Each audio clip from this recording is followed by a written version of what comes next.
Jadi guest lecturer yang kedua ini Pak Abdul Luki Sofiul Azmi, doktor ya.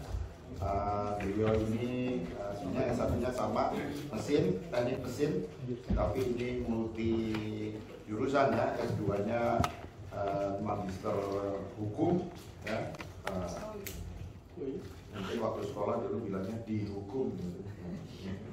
Kemudian dokternya di UI Faculty of Economics, dan kebetulan mengambil disertasinya juga tentang ini ya, behavioral economic.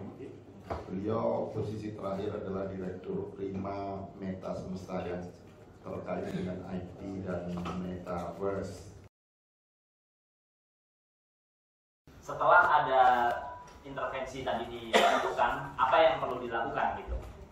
Nah ini tahapan ya, yang pertama adalah data collection, bisa survei, interview gitu ya, observasi dari program yang sudah dilaksanakan, kemudian dianalisis kontennya, tema coding dan seterusnya. Oh iya, yang mau saya sampaikan adalah kondisi ideal ya, kondisi yang ideal yang saat ini disebut sebagai randomized control trial. Jadi trial secara random tapi terkontrol. Tapi di dalamnya ada kelompok-kelompok yang sebetulnya sengaja dibiarkan, tapi dibiarkan pun kita perlu lihat gitu. Nah, nanti penjelasannya di akhir. Jadi inilah tahapannya. Kemudian selanjutnya dari data collection, data analysis, monitoring and evaluation, apa yang dibutuhkan, bagaimana cara ngumpulinnya gitu ya, kemudian analyze-nya, perlu teamwork dan program friendly.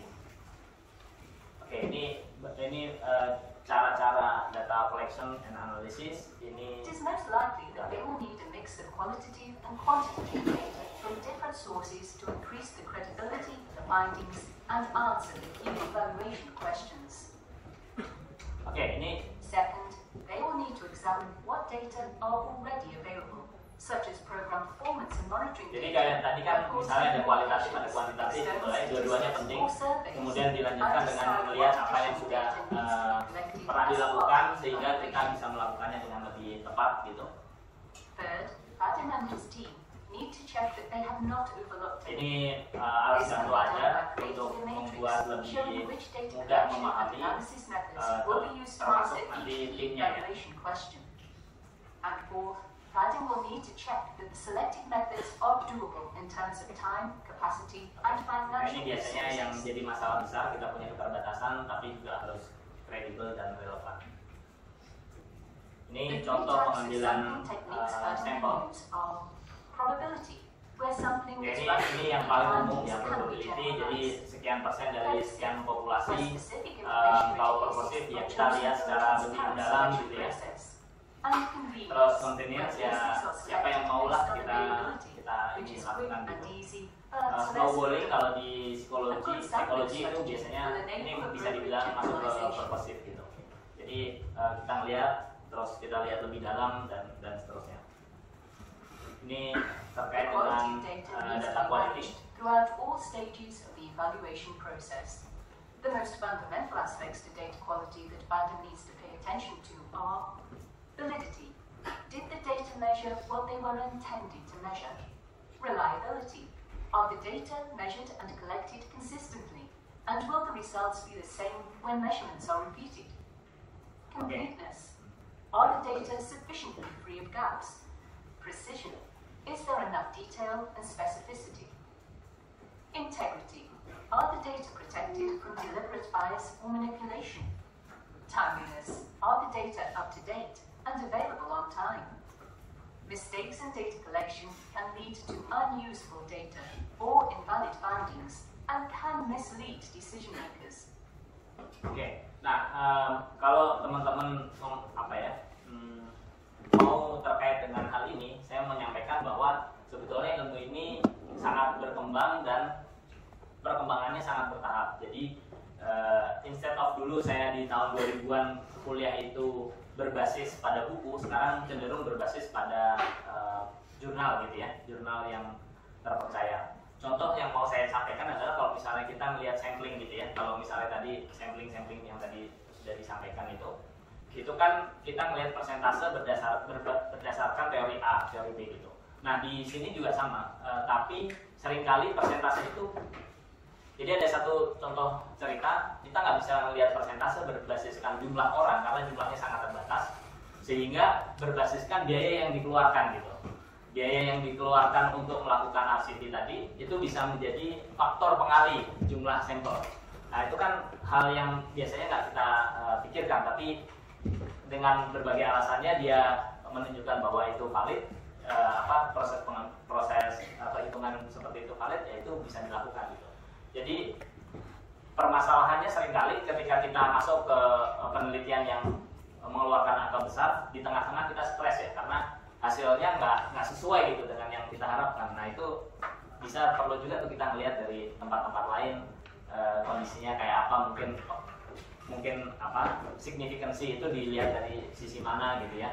Atau hal yang terburuk adalah kegagalan ini diceritakan gitu ya secara cukup rinci, sehingga bisa masuk juga tuh kegagalan kita tuh bisa masuk ke jurnal internasional yang kualitasnya bagus gitu. Ya walaupun kalau di Indonesia di kampus biasanya gitu ya kegagalan itu nggak boleh gitu ya, tapi kalau di ITB kayaknya dosennya malah bisa memahami. Karena ini seringkali gitu ya Pak ya, seringkali kalau di lapangan itu kita punya harapan tertentu tapi satu dan lain hal sehingga hasilnya miss dari yang diharapkan. Nah ini tadi yang saya sampaikan contoh-contoh jenis penelitian. Jadi randomized control trial itu gini, kita lihat masyarakat nih, kita lihat dulu kesamaan dari masing-masing masyarakat. Kita bisa kelompokkan misalnya ternyata antara desa A dan desa B itu sejenis, sehingga pengelompokannya itu basisnya desa. Kalau ternyata nggak sejenis, kita mungkin pengelompokannya basisnya kecamatan gitu, karena di level kecamatan inilah kita bisa melihat kesamaan antar kelompok. Nah, antar kelompok ini nanti sekian banyak kelompok dikasih insentif tertentu kayak tadi di mesinnya ditempelin stiker gitu ya. Di tempat lain dikasih insentif yang tadi tabungan, di tempat lain dibiarin, itu namanya kelompok kontrol yang dibiarin. Dicoba sekian lama, dilihat hasilnya itulah yang dibandingkan. Nah ini butuh waktu, butuh tenaga dan seterusnya, sehingga cukup mahal dan tapi disebut sebagai gold standarnya. Nah cara lain begini, cara lain adalah melihat perbandingan antara misalnya ada satu keputusan tertentu dibandingkan dengan sebelum keputusan itu diberikan gitu. Itu bisa dalam lokasi yang sama. Atau cara lain adalah ada keputusan misalnya kalau kita ada peraturan daerah, ada dua daerah yang sangat mirip, yang satu sudah diberikan keputusan aturan tertentu, di satu belum. Nah ini dibandingkan, itu juga bisa. Cara yang paling sederhana adalah di kelas gitu ya. Seringkali dosen datang seperti ini, kayak saya datang terus nanti di tengah-tengah saya kasih sejenis kuis gitu ya. Kuis itu sebetulnya adalah simulasi dari kehidupan nyata. Misalnya kalian dikasih duit 100 juta, terus ada kondisi seperti ini, apa yang dilakukan gitu ya, dan seterusnya. Jadi masing-masing ini kan semuanya udah pegang laptop. Nah hasil dari simulasi kelas ini itu merupakan cerminan dari suatu kondisi. Bisa jadi kondisi itu adalah mahasiswa, bisa jadi kalian di awal diceritakan, anggaplah kalian sebagai petani gitu. Jadi kondisi ini mencerminkan petani. Itu yang disebut sebagai eksperimental ya. Jadi sekarang yang muncul selain behavioral economics juga eksperimental class gitu. Ini selanjutnya hal-hal terkait dengan RCT, cenderung lebih detail.